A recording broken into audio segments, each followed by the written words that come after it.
Hello friends and welcome to the Exams Made Simple, and we are back again with the Hindu Complete Newspaper Analysis for 6th of September 2021। तो 6 सितंबर 2021 का the Hindu newspaper analysis देखेंगे। शुरू करने से पहले आपको बता दूं कि डिस्क्रिप्शन कमेंट में आपको हमारे सोशल मीडिया प्लेटफॉर्म्स की लिंक मिल जाएगी, आप वहां से जा करके हमको ज्वाइन कर सकते हैं।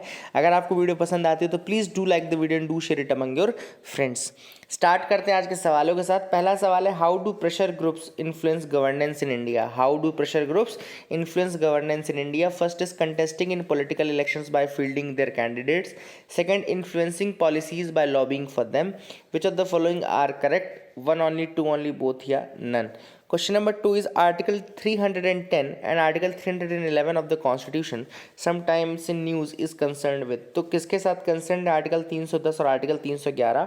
Options are A the election to Rajya Sabha, B election to the president's power of pardoning, C instructions in mother tongue, या D service conditions of civil services. आपको बताना है आर्टिकल 310 और 311 किससे रिलेटेड है। Question number 3 is with regards to media, elections and political rights consider the following statements. अब election और political rights और मीडिया को रिलेटेड करके दो स्टेटमेंट है। पहला स्टेटमेंट कह रहा है, media persons are given special passes to enter the polling stations to cover the poll process and the counting halls during the actual counting of votes। ये पहला स्टेटमेंट है। दूसरा है, all recognised national and state parties are allowed free access to the state owned electronic media scale for their campaign for a certain duration during elections. तो सारी recognise national state parties allow रहती हैं free access in the state to the state owned electronic media scale for their campaign. तो इनमें से कौन सा statement सही है? One only, two only, both या none? So these are the 3 questions. Answers आपको टेलीग्राम में मिल जाएगा। और कल से हमने क्विज के लिए अलग से वेबसाइट में भी स्टार्ट किया, जिसमें डेली 5 से 10 क्वेश्चन दिए जाएंगे क्विज सेक्शन के नाम पे, डेली प्रीलिम्स क्विज। तो आप वहाँ से जाकर के उसको भी अटेम्प्ट कर सकते हैं, एंड उसमें जो लोग भी अच्छा परफॉर्म करेंगे हम उनको डेली रिकॉग्नाइज करेंगे, और कल से मैं ये चीज़ शुरू करूँगा। स्टार्ट करते हैं आज का mains question of the day, जिसके बारे में आपको थोड़ा बहुत लिखना है। First mains question of the day है, what judicial reforms are needed to improve the functioning of the judiciary. क्या जुडिशियल रिफॉर्म ज़रूरी हैं? What are the judicial reforms that are needed to improve the functioning of the judiciary? तो इसमें आपको लिखना है कि जुडिशरी के पहले तो आपको चैलेंजेस देखने हैं मेरे, क्योंकि कभी आप रिफॉर्म्स की अगर आप बात करोगे तो पहले आपको उसके चैलेंजेस बताने पड़ेंगे, आपको बताना पड़ेगा कि इसमें प्रॉब्लम क्या है। तो जैसे ही आपने प्रॉब्लम बताई एक पैसेज में, उसके बाद फिर आप रिफॉर्म्स की बात करेंगे कि क्या रिफॉर्म ज़रूरी हैं, और उसके बाद लास्ट में एक फाइनल वे फॉरवर्ड आप लिखोगे। छोटा सा पैराग्राफ रहेगा जिसमें आप थोड़ा सा एक पॉजिटिव आउटलुक देते हुए वे फॉरवर्ड लिखोगे, ठीक है ना। मूव करते हैं आज की न्यूज़ एनालिसिस पार्ट में, देखते हैं क्या क्या इंपॉर्टेंट न्यूज़ आइटम है। पहली न्यूज़ है, 12-year-old dies as Nipah reappears इन कोझिकोड। तो निपा वायरस है जो कि रीअपियर कर गया है कोझिकोड, केरला वाले रीजन में। Kozhikode district is in Kerala, वहाँ पे ये रीअपियर किया है। थोड़ा सा निपा वायरस के बारे में आपको बता दूं कि पहली बार जब यूएस का centre for disease control and prevention है, सीडीसी जिसको बोलते हैं, US centre for disease control and prevention बोलते हैं, तो निपा वायरस पहली बार डिस्कवर हुआ था 1999 में। The first time it was discovered in 1999 and this was following N outbreak of the disease in pigs and people in Malaysia and Singapore. तो याद रखिएगा, वहाँ पे पहली बार सुंगाई निप्पा नाम का गांव है, सिंगापुर में सुंगाई निप्पा नाम का गांव है। तो वहाँ पर ये पहली बार रीअपेयर किया था डिसीज़ इन द पिग्स में पहली बार देखने को मिली थी। एंड निपा वायरस पहली बार 1999 में ही डिस्कवर किया गया था, सुंगाई निप्पा याद रखेगा।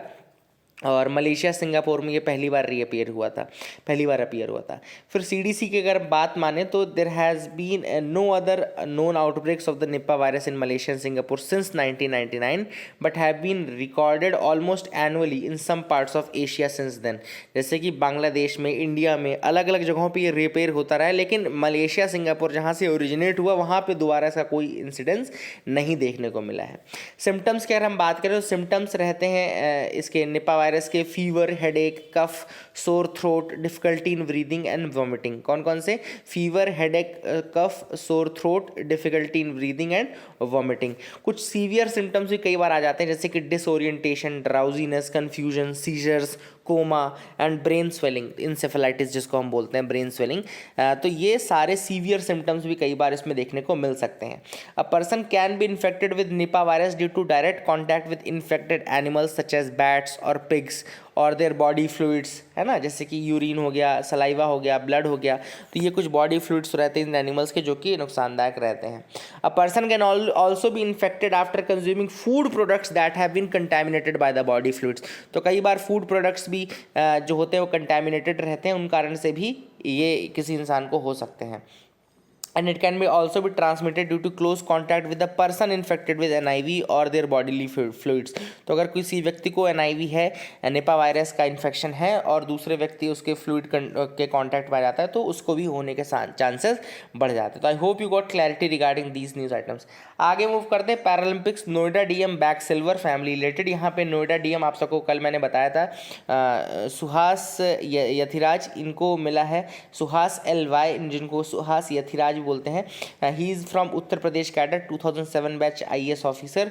He has received this silver medal इनको बैडमिंटन में मिला है, एंड टोक्यो पैरालंपिक्स में इनको ये मेडल मिला। Is the first IAS of the country to win a paralympics medal, और पैरालंपिक्स मेडल, है ना, तो सिल्वर मेडल इनको मिला है। That is the thing which you should remember.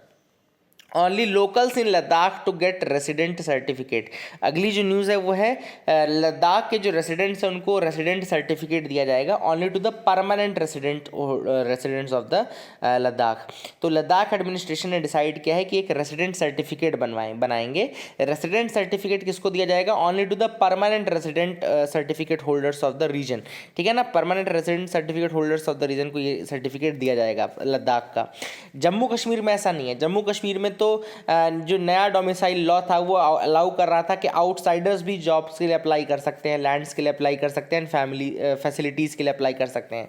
तो जो जम्मू कश्मीर के प्रॉपर डोमिसाइल नहीं है वो भी वहाँ जाकर जॉब या लैंड या दूसरी फैसिलिटीज़ ले सकते हैं, लेकिन लद्दाख में ऐसा नहीं है। लद्दाख में बोला कि रेसिडेंट सर्टिफिकेट देंगे हम केवल permanent resident certificate holders of the region को, ठीक है ना।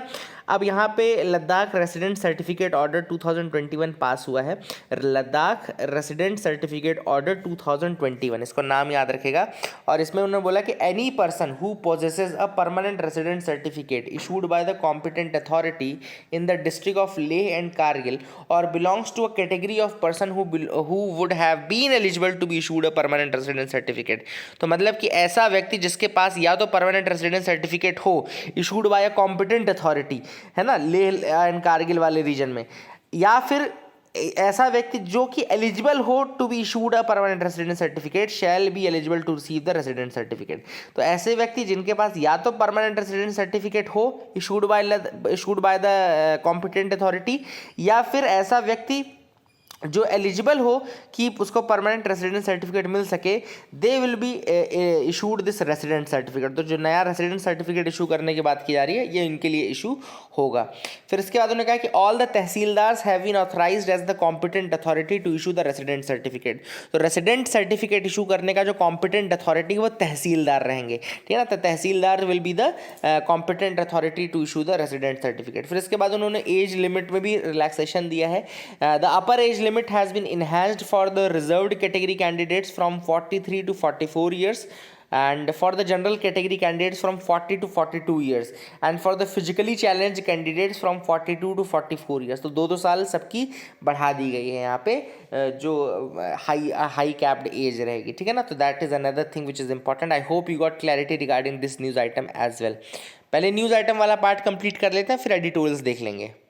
अगली न्यूज़ यहाँ पे Saudi Arabia shoots down Houthi drones. तो यहाँ पे सऊदी अरेबिया ने, आप सबको पता है कि जो सऊदी अरेबिया है, जैसे कि अगर आप मैप देखें तो इस तरीके से यहाँ सऊदी अरेबिया रहता है, यहाँ पे यमन रहता है, सऊदी अरेबिया के साथ बॉर्डर शेयर करता है यमन, और इधर फिर ओमान आता है।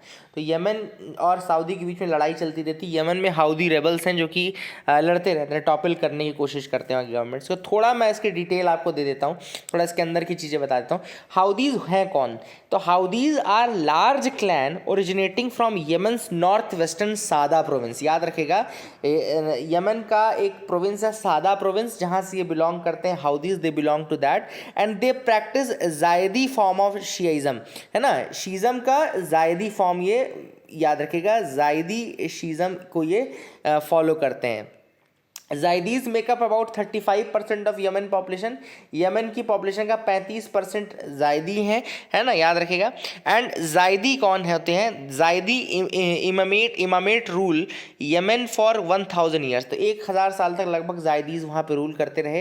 एंड 1962 में इनको ओवरथ्रो किया गया था, 1962 में इनको ओवरथ्रो किया गया था। तो कुल मिला के जो हाउदीज हैं एक्चुअल में वो जायदी हैं, जायदी शेजम है, तो वो 1962 में टॉपल हो गए, वहाँ से पावर से हट गए। And since then, Zaydis, who were stripped of their political power, they have struggled to restore their authority and influence in Yemen. तो वो तब से अपना अथॉरिटी री-इन्फ्लुएंस वहाँ पे इस्टेब्लिश करना चाहते हैं यमन में, लेकिन कर नहीं पा रहे हैं, ठीक है ना।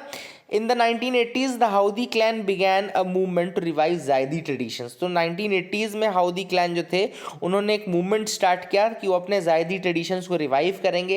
And feeling threatened by the state funded Salafist preacher, तो उनको क्या डर लग रहा था, जो स्टेट फंडेड ये सलाफिज्म की फिलॉसफी है, इससे वो थ्रेटेंड मानते हैं खुद को, है ना।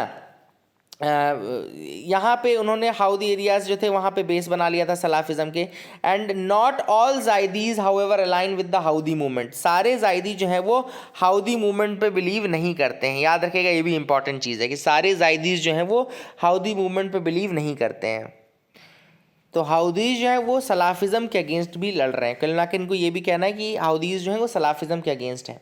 Houthis insurgents have clashed with Yemen's government for more than a decade, तो हाउदी के जो रेबल्स हैं वो यमन की गवर्नमेंट से भी लड़ रहे हैं। Since 2011 the Houthi movement are expanded beyond the Zaidi roots.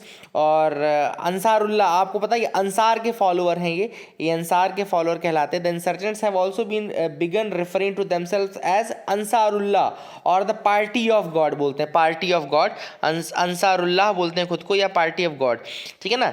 जायदीज also believe that the only descendant of the prophet Muhammad cousin and son in law Ali, तो जो शियाइट्स हैं, शियाइट्स के जैसे जायदीज भी बिलीव रखते हैं किसके ऊपर, on the prophet Muhammad cousin and son in law Ali, Ali पे विश्वास रखते हैं।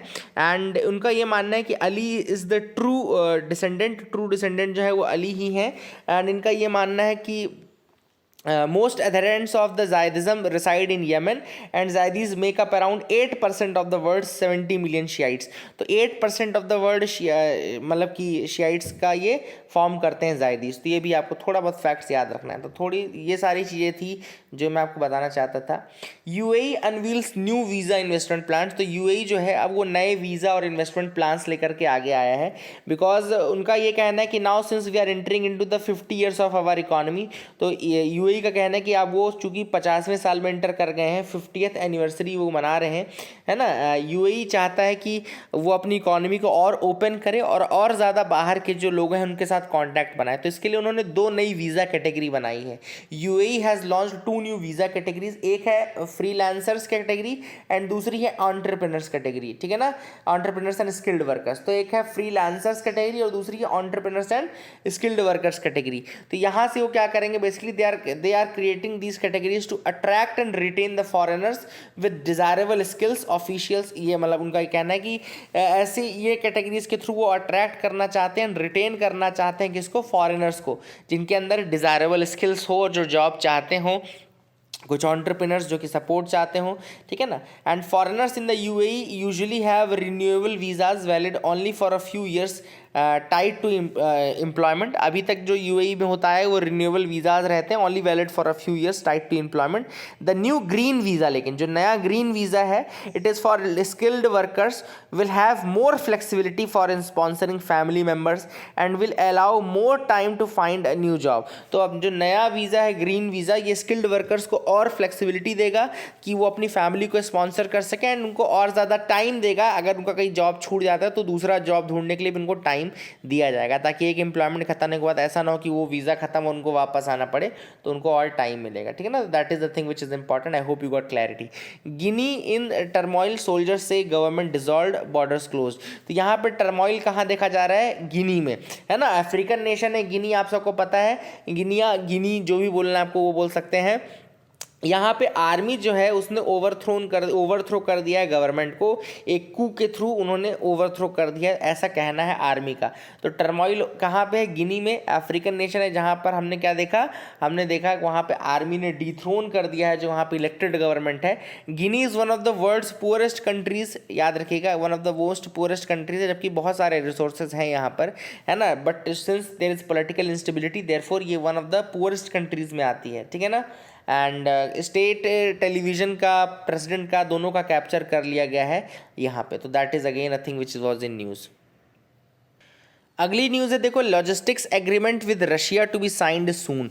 अब यहाँ पर बात चल रही है लॉजिस्टिक्स एग्रीमेंट की। तो याद होगा आप सबको 2016 का एक इंपॉर्टेंट एग्रीमेंट था जिसको हम लेमोआ बोलते थे, logistics exchange memorandum of agreement बोलते हैं, लेमोआ, है ना। ये किया था हमने किसके साथ? यूएसए के साथ साइन किया था। तो ये भी लॉजिस्टिक्स एग्रीमेंट था जो कि हमने लेमोआ 2016 में साइन किया था यूएसए के साथ। और अभी लेमोआ की एक खासियत मैं आपको और बताता हूँ, जो एक की टर्म था कि लेमोआ के थ्रू अमेरिका इंडिया में बेस नहीं बना सकता है। कई लोग को ये डाउट था उस समय कि यार सर इसके बाद क्या वो यहाँ पे एक बेस इस्टेब्लिश कर पाएंगे? नहीं, तो नहीं, बेस इस्टेब्लिश नहीं कर पाएंगे। ये केवल पासेज के टाइम पे अगर वहाँ से कोई शिप उनका पास हो रहा है और उनको कोई लॉजिस्टिक्स सपोर्ट की ज़रूरत है तो हम सपोर्ट प्रोवाइड करेंगे। सेम हमारे साथ भी ये होगा, अगर हम वहाँ से पास हो रहे हैं और हमको कोई ज़रूरत पड़ती है तो हम वहाँ पर उनसे सपोर्ट ले सकते हैं। अब हम यहाँ पर किसके साथ? रशिया के साथ हम एक एग्रीमेंट साइन करने वाले हैं, और इसके अलावा यूके के साथ भी हमारा लॉजिस्टिक्स एग्रीमेंट फाइनल स्टेजेस में ही है।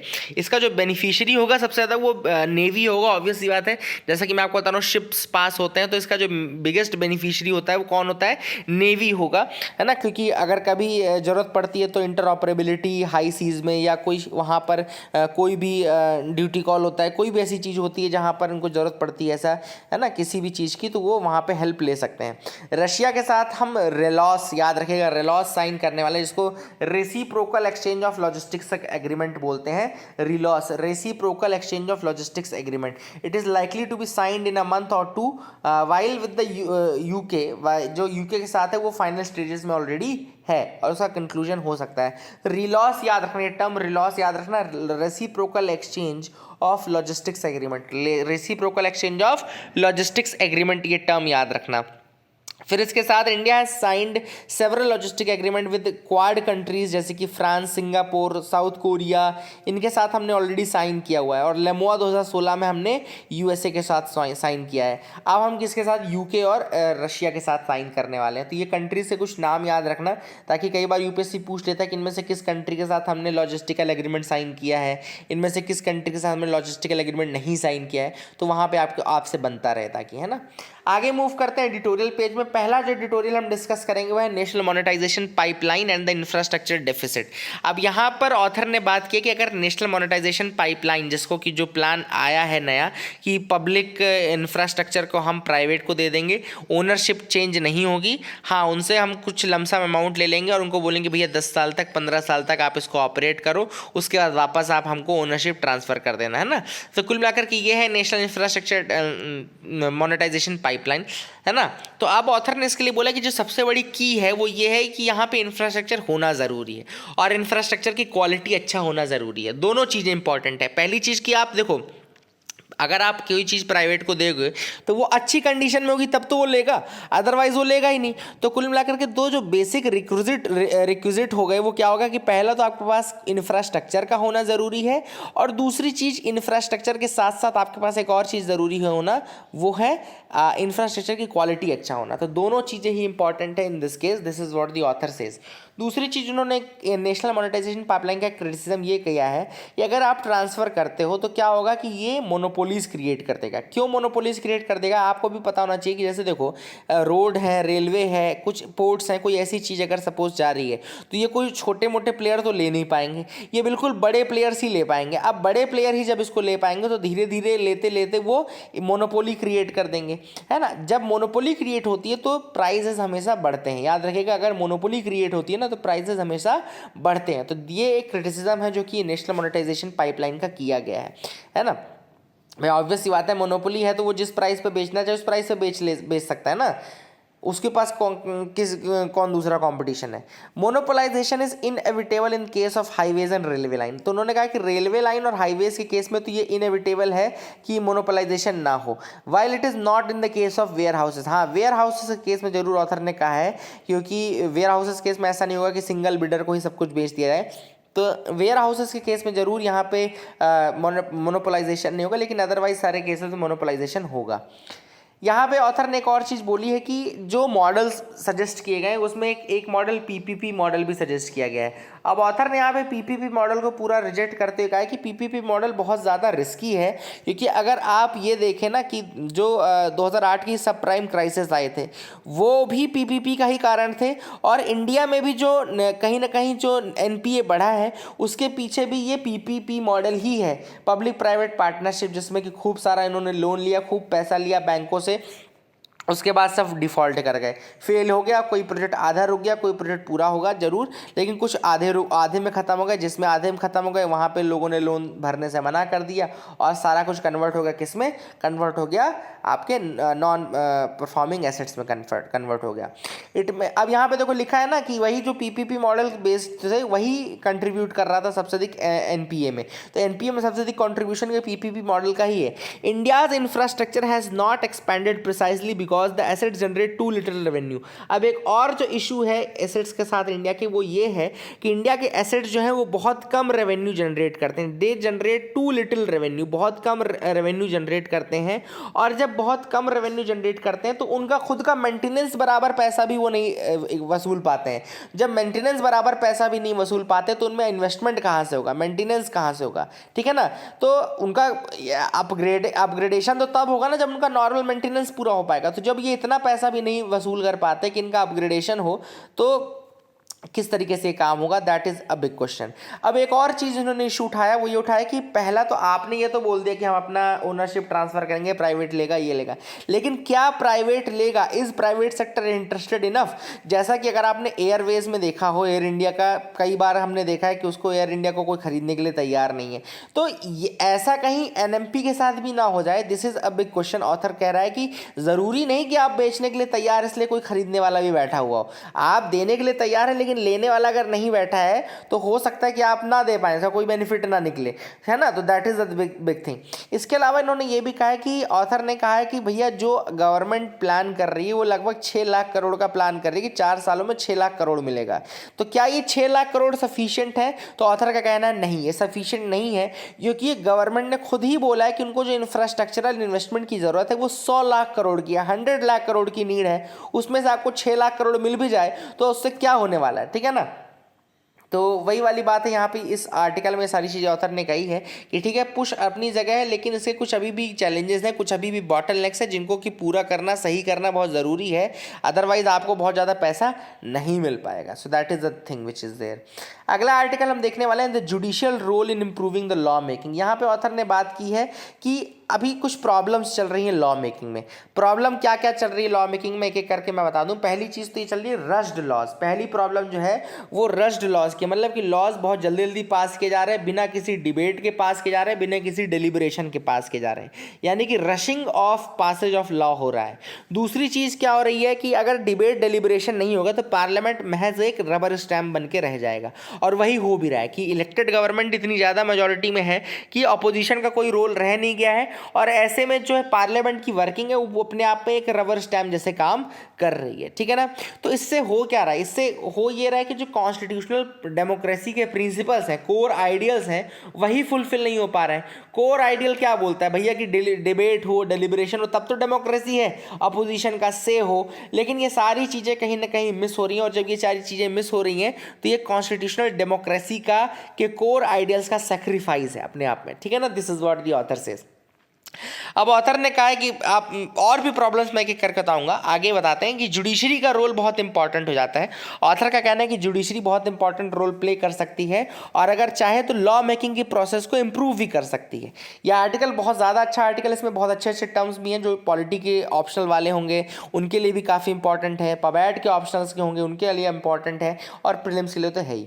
सबसे पहले ऑथर ने बोला है कि जुडिशरी बहुत इंपॉर्टेंट रोल प्ले कर सकती है इन improving the law making process and securing these these ideals. किस तरीके से कर सकती है? सबसे पहली बात तो उन्होंने कहा है कि जुडिशरी के पास एक इतना अच्छा इंपॉर्टेंट हथियार है जिसके थ्रू वो हमेशा ये सारी चीज़ें चेक कर सकते हैं, वो है जुडिशियल रिव्यू। जुडिशियल रिव्यू एक ऐसा हथियार है जिसके थ्रू वो जुडिशियल प्रोसेस को हमेशा रिव्यू करते रहते हैं, वो हमेशा देखते रहते हैं कि कोई लॉ ऐसा तो नहीं है जिसमें कि जुडिशरी जो लेजिस्लेचर है उसने अपनी लिमिट्स को क्रॉस कर दिया हो, या कोई ऐसी चीज़ तो नहीं है जिसमें कि लॉ मेकिंग प्रोसीजर्स फॉलो ना हुए हों। तो ये सारी चीज़ें जो है वो जुडिशियल रिव्यू के थ्रू जुडिशरी हमेशा चेक करती है।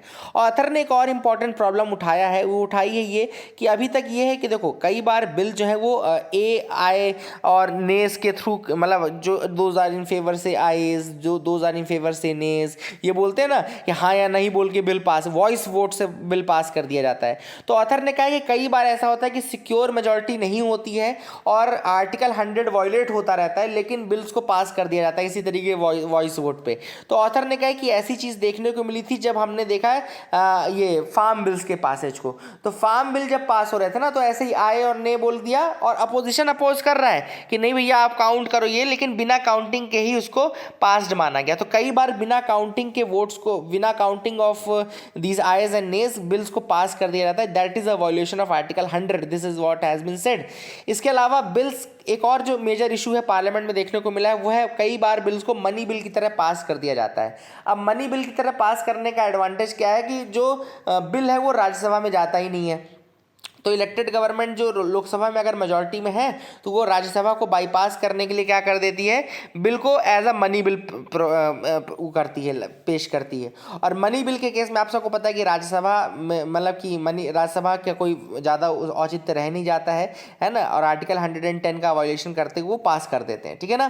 तो कई बार ऐसा देखा गया कि बिल मनी बिल था भी नहीं। जैसे आधार बिल को कई बार आपने देखा होगा, उसका सबसे अधिक नाम लिया जाता है आधार बिल का। आधार बिल जो था उसको मनी बिल की तरह पास किया गया था। तो ये सारी चीज़ ऑथर ने यहाँ पे उठाई है।